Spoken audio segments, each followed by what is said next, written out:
तो बात है 16 जनवरी 2025 के ठंड के एक ऐसी रात की जिसने पूरे मुंबई का पूरा माहौल ही तब गर्म कर दिया था जब एक अनजान शख्स उस रात सैफ अली खान के घर में घुस गया था। तो आखिर कौन था वो शख्स, सैफ के घर में वो उस रात क्यों गया और आखिर वो मरगिल्ला सा दिखने वाला बंदा सैफ पर भारी कैसे पड़ गया और मोस्ट इम्पोर्टेंट कि आखिर वो फाइनली पुलिस के हत्थे कैसे चढ़ा, आइए थोड़ा डिस्कस कर लेते हैं। तो बात आज से लगभग 4 महीने पहले की है जब एक बांग्लादेशी लड़का मुंबई की चकाचौंध और अमीरी से कुछ इस तरह से इंस्पायर हो जाता है कि वो अपना देश छोड़कर अवैध रूप से मुंबई में आकर रहने लग जाता है और जहाँ उसे बिना किसी प्रॉपर वेरिफिकेशन के एक काम चलाऊ जॉब भी मिल जाती है। बट उसके मुंबई आने का मकसद मेहनत करना नहीं बल्कि शॉर्टकट को अपना कर अमीर बनने का था और इसी वजह से उसने यहाँ के पॉश इलाकों के बारे में जानकारी इकट्ठा करना शुरू किया और जिसके तहत उसे पता चला कि मुंबई के बांद्रा इलाके में काफी सारे अमीर लोग रहते हैं और फिर उसने निशाना बनाया बॉलीवुड एक्टर सैफ अली खान के घर को, जहाँ पर वो उस रात करीब 2 बजे बहुत ही नाटकीय अंदाज में उनके घर में सीढ़ियों से दाखिल हो जाता है और फिर शुरू होती है उसकी तैमूर की नन से कहासुनी और जिसकी आवाज इतनी ज्यादा बढ़ जाती है कि सैफ अपने कमरे से उठकर उस मामले को सुलझाने के लिए बाहर आ जाते हैं। पर तभी वो बंदा सैफ पर भूखे भेड़िए के जैसे हमला करना शुरू कर देता है और जिस वजह से उन्हें करीब 6 चोटें आती हैं और सबसे ज्यादा गंभीर चोट उन्हें उनकी रीढ़ की हड्डी में आती है, जहां पर चाकू का एक टुकड़ा टूटकर उनकी स्पाइनल में ही फंस जाता है। जिसके बाद वो बंदा वहां से बहुत ही आराम से फरार हो जाता है और फिर आनन फानन में सैफ को हॉस्पिटल में एडमिट कराया जाता है, जहां पर डॉक्टरों की एक टीम की पुरजोर कोशिश के बाद आखिरकार सैफ को बचा लिया जाता है। पर डॉक्टरों का उनको लेकर ये भी कहना था कि अगर उनकी चोट थोड़ी और क्रिटिकल होती तब शायद वो जिंदगी भर के लिए पैरालाइज भी हो सकते थे, जो कि अपने आप में ही किसी नर्क से कम नहीं होता। और जिसे सुनकर करीना की आंखों में भी आंसू आ गए थे। बट अब वो गॉड का शुक्रिया अदा कर रही थी कि उनकी दया से ऐसा कुछ भी नहीं हुआ। और दूसरी तरफ वो बंदा सैफ पर अटैक करने के बाद बड़े ही आराम से जाकर एक गार्डन में कुछ ऐसे सो गया जैसे कि कुछ हुआ ही ना हो।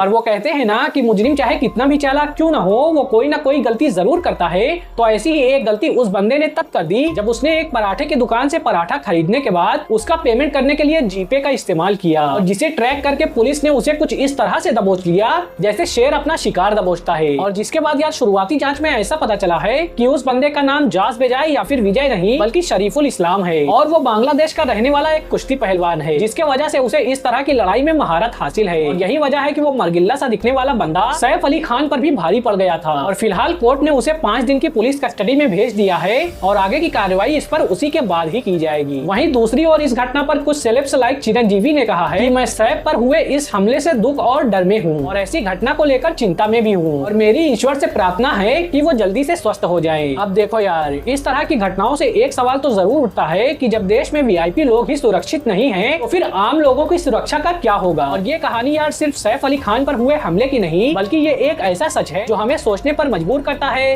कि क्या हम वाकई में अपने घरों में सुरक्षित हैं। क्योंकि यार अगर सभी लोग अपना काम ठीक से करते तो शायद उस बंदे को बॉर्डर पर ही पकड़ा जा सकता था और अगर वो बंदा वहाँ से बच भी निकला था तो तब भी यार वो जॉब वेरिफिकेशन में तो धरा ही जा सकता था और तब यार शायद इस घटना को भी टाला जा सकता था। ये बड़ी अच्छी बात कही यार। वैसे यार मैं आपके ओपिनियन भी इस बारे में जरूर जानना चाहूंगा। तो बस यार इतना ही था इस वीडियो के लिए। वैसे अगर आपको ये वीडियो पसंद आया हो तो इस तरह के ऑनेस्ट क्राइम स्टोरी वीडियोस को देखने के लिए चैनल को भी सब्सक्राइब करते जाना। नहीं सोचिए मत,